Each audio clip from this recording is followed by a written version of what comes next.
여성분께 마이크 전해드리겠습니다. 아까 똑같은 분 아니에요? 다른 분이시죠? 뒷줄에 계시구나. 질문하게 되어서 영광입니다. 저는 직업전문학교에서 23년 차 직업전문학교 선생님으로 일하고 있는 사람입니다. 저는 오늘 말씀하시는 거 들어보니까 좀 이렇게 큰 그림들을 많이 이야기하는데요. 저는 현실적인 이야기를 하나 드리고 싶습니다. 저는 이제 기계과에서 근무를 오래 했는데요. 이제 항공산업이라고 볼 수 있겠죠. 학생들이 취업을 하게 되면 2교대를 합니다. 2교대 12시간 맞교대를 해서 연봉이 한 4천만 원 정도 안 되는 것 같아요. 하지만 그 친구들이 2교대를 하지 않는다면 급여가 2천만 원 중반 정도밖에 안 된다는 것이죠. 예, AI도 좋고 피지컬 AI도 좋고 AX도 좋습니다. 다 좋은데 현실적인 임금이 너무 적은 현상에서 이 지역의 청년들이 정주할 수 있을까?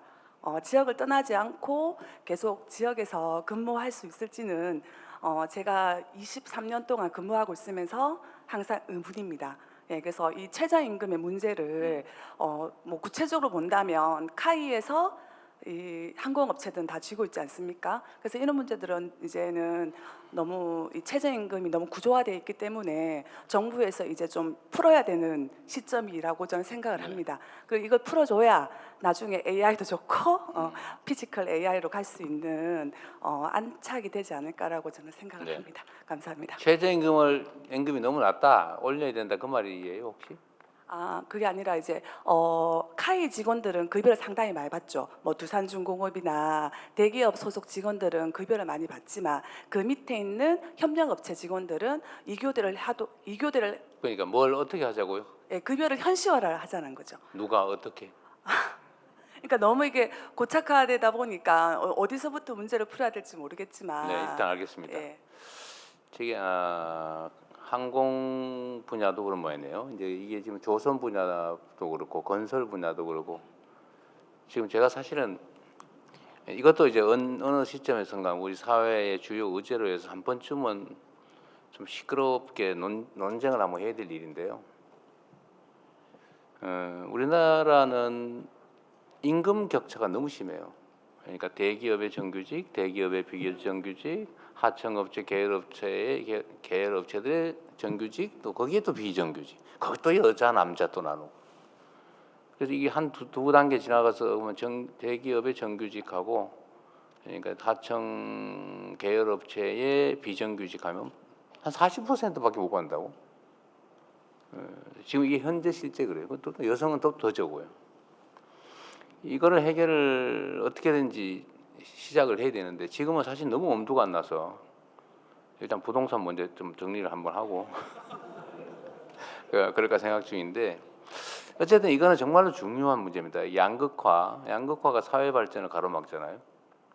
우리가 지금 성장 발전 잠재력이 이만큼 있는데 이게 자원과 기회가 골고루 나눠져서 다 제대로 풀로 효용을 발휘하면 이제 충분히 잠재력만큼 성장 발전할 수 있는데, 이게 한쪽으로 확 몰려가지고 어떤 사람은 그 기회를 너무 남아서 못 쓰고 썩어 나가고, 또 많은 사람들 아예 기회조차도 누리지 못해서 손가락 물고 그냥 놀아야 되면 그 사회가 발전할 수가 없죠. 이 양극화가 이런 문제를 야기하는데, 이걸 해결하면 사실은 모두가 행복한 파이를 키우는 길이 되죠. 근데 당장 현실에서는 그러지 못합니다. 제가 조선 쪽에 그런 얘기를 했어요. 전 세계적 경쟁력을 가지고 세계 최강의 조선 산업인데, 제가 얼마 전에 울산 갔을 때 얘기 들어보니까 220만 원 주고 외국인 노동자를 데려다가 비자를 줘가지고 쓰고 있다고 어떤 분이 말씀하셔서 저는 속으로는 그거 좋은 일이 아닌데, 그거야 하청업체 사장은 좋겠지만 그 지역 경제에 도움도 크게 안 되고 임금 격차만 심하게 하고 소위 노동 착취가 자랑도 아니다. 그래서 제가 얼마 전에 또 그것도 물어봤어요. 제가 기업분들 제가 자주 만나니까 조선 산업의 인건비 차지 비중이 얼마나 됩니까? 네, 물어봤어요. 그러니까 한 17%에서 한 20%, 보통 이제 한 10% 선이에요. 인건비가 계속 줄어들고 있어 비중이. 거기도 뭐 크게 차이는 안 나는 것 같더라고요. 그래서 그건 뭐 내가 뭐 다른 얘기는 할 수 없고. 근데 이 항공 분야도 마찬가지죠. 임금 격차가 너무 심해가지고 카이야마 본사의 정규직은 꽤 괜찮을 것 같아요. 지금 보니까 뭐 그렇겠죠. 근데 거기에 납품을 하는 하청업체들, 납품업체들의 정규직도 아니고 비정규직 이러면 아마 한 3분의 1도 안 될 거예요. 3분의 1 좀 넘게나 뭐 그러지 않을까? 반도 잘 안 될 거예요. 어쨌든 이 문제는 대한민국 국가의 지속적 발전을 위해서는 반드시 한 번쯤은 짚고 넘어가야 될 일입니다. 그런데 지금은 그게 너무 당연시되고 있어요. 예를 들어 비정규직이 월급이 적다. 그걸 당연하게 여겨요. 정규직이 되면 월급 더 받아야지. 그것도 당연하게 여겨요. 근데 사실 그게 당연하면 안 되는 거죠. 제가 보기에는.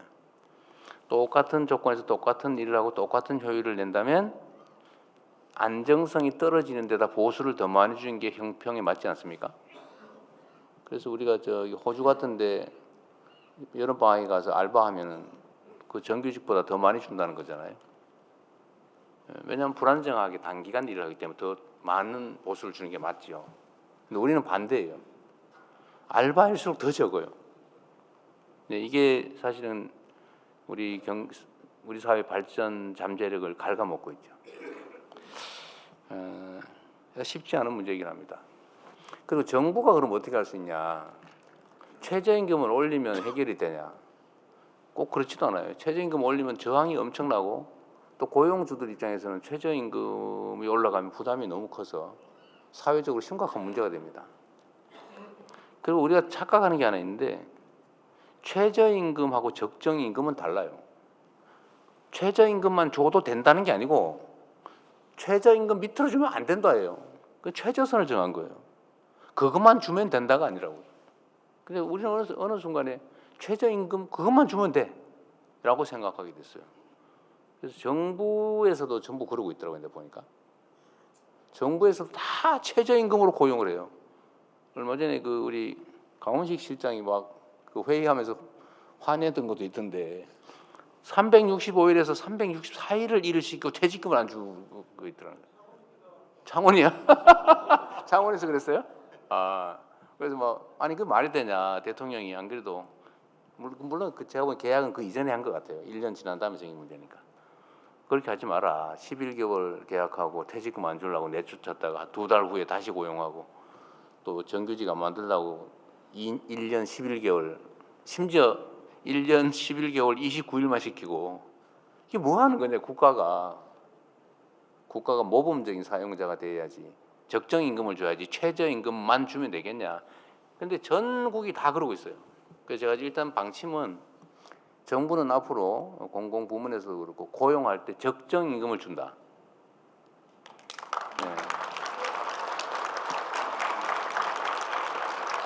충분한 임금은 못 주더라도 최저임금이 아니라 적정 임금을 준다. 그리고 기간이 짧고 불안정할수록 더 많이 준다. 이제 이렇게 지금 정부 공공부문만이라도 이제 할 건데 아마 이거 하면 또 어디서 막 씹을 거예요. 야 돈이 남아도냐, 뭐 세금을 그렇게 막 쓰면 되냐, 퍼주냐, 뭐 그럴 것 같아요. 그래도 저는 해야 된다고 생각합니다. 예.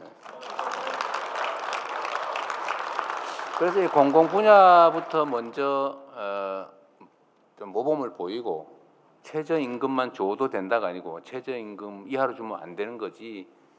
그건 최저 기준이지 적정 기준이 아니다라고 이거 사회가 모두 또 공감하고 이런 식으로 좀 제도적으로 해결할 텐데 강제할 방법은 없어요. 그러니까 그럼 어떻게 해결하냐? 실제로 실용 가능한 방법이 뭐냐? 노동운동을 열심히 하는 거예요. 그래서 노동자들은 언제나 약자이기 때문에 일하지 않으면 굶어 죽으니까 어떻게든 해야 되잖아요. 그게 노동자의 운명이죠. 숙명이죠. 노동자의 숙명은 그런 거기 때문에 또 약자이기 때문에 같은 입장에 있는 노동자들이 단결할 권한을 헌법이 인정한 겁니다.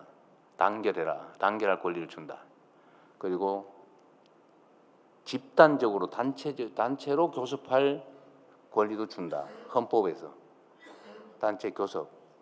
그리고 안 되면 집단 행동할 권리를 준다. 단체 행동권. 이거 헌법이 정한 겁니다.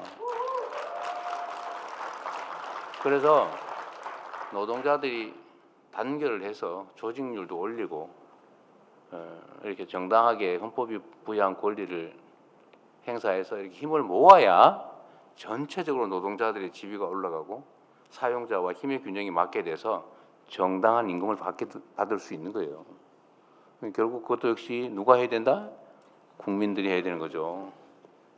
여러분이 직접 하세요. 대신에 제가 과거처럼 노동자들을 부당하게 탄압을 하거나 이런 건 절대 안 할 겁니다.